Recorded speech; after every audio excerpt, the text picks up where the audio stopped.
Well, good morning, folks. Welcome back to Threes In. Bobo here.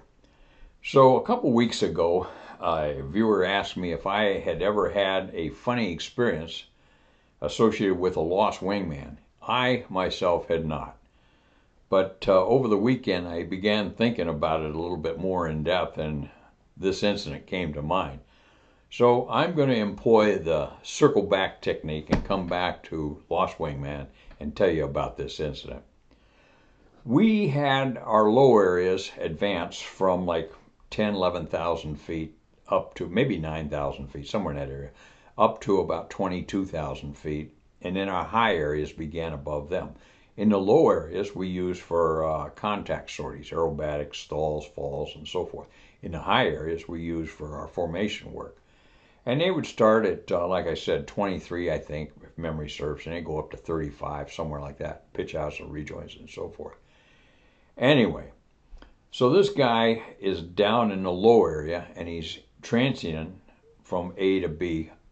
I'm thinking more than likely on a recovery. Now, I had heard this story in the squadron and I just remember hearing it, shaking my head and walking off. And that was about all I remember of it. But I remember enough of it to share it with you. So this guy's going from A to B. And like I said, most likely on to a recovery fix. And he's tooling along at 300 knots. All of a sudden, he looks out in his peripheral. He sees some movement. He looks out and he sees this airplane rejoin on him. It's a solo student. You know, what the hell? Now, in our low areas, we were on one frequency. On the high areas, we were on another frequency. So now you have two airplanes together on different frequencies. The dual aircraft that's on a contact ride and this solo student, he doesn't know what the hell he's doing.